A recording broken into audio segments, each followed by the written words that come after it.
सौराष्ट्र स्थित प्रभास पाटन की पावन धरती श्री सोमनाथ महादेव का दिव्य धाम, जो है 12 ज्योतिर्लिंगों में प्रथम। सदियों से प्रभास तीर्थ भगवान सोमेश्वर के भक्तों की अटूट आस्था का केंद्र है। कहा गया है, सोमलिंगम नरो दृष्ट्वा सर्व पापै प्रमुच्यते, यानी सोमनाथ के दर्शन मात्र से मनुष्य सभी पापों से मुक्त हो जाता है। हजारों वर्षों से धर्म और अध्यात्म के शिखर स्थल पर अनगिनत लोग महादेव के सानिध्य का अनुभव करते आ रहे हैं।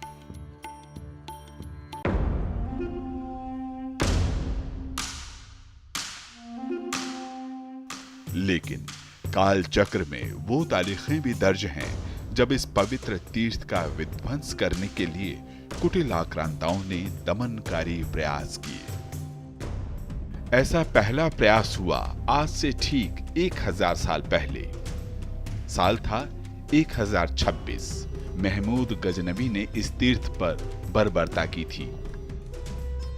न सिर्फ मंदिर को तोड़ा, बल्कि पावन शिवलिंग को खंडित किया। यहां तक कि उसके खंड को मस्जिद के फर्श में लगा दिया गया, ताकि आने जाने वाले लोगों के पैरों तले सनातनी आस्था को रौंदा जाए। यह सिलसिला यही नहीं रुका। आने वाले दौर में बर्बरता का चेहरा बदला, लेकिन दमनकारी सोच वही रही। फिर चाहे वो अलाउद्दीन खिलजी हो या सुल्तान मुजफ्फर, महमूद बेगड़ा हो या औरंगजेब,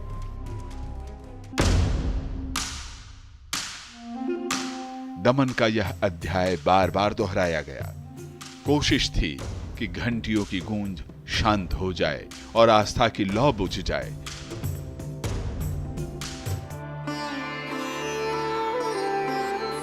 लेकिन भगवान शिव के भक्तों को भला कौन सी हुकूमत डरा सकती थी।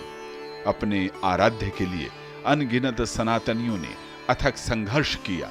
हजारों लोगों ने अपना खून बहाया, ताकि भगवान सोमेश्वर का यह तीर्थ क्षेत्र सदैव लोगों के जीवन को आलोकित करता रहे। और यही तो सनातन की चिर निरंतरता है, जहां आस्था सीमाओं से परे है, जो लोगों के हृदय में और रगों में समाहित है, जहां हर श्वास महादेव से जुड़ी है, हर स्मृति महाकाल में एकाकार है।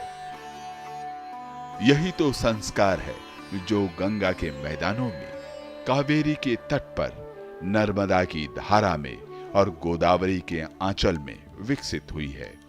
इसलिए हर उस विध्वंस के बाद जिसमें अस्तित्व मिटाने की हनक थी, लोगों की दृढ़ता हिमालय की तरह ऊंची होती गई।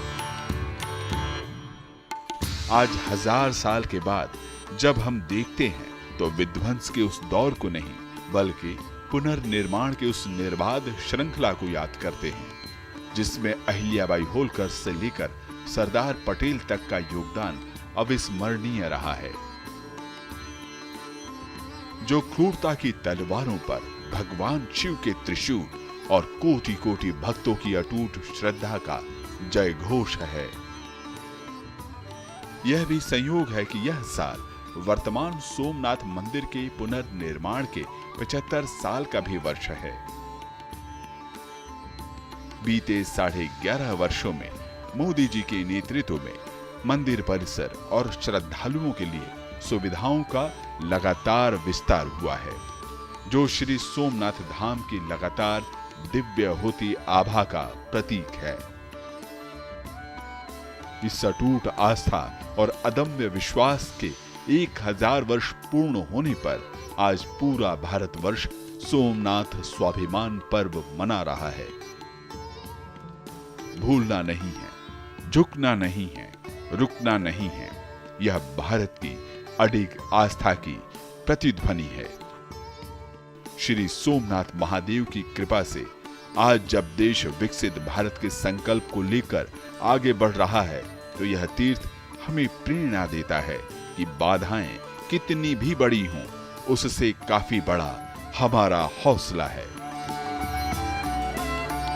जय श्री सोम।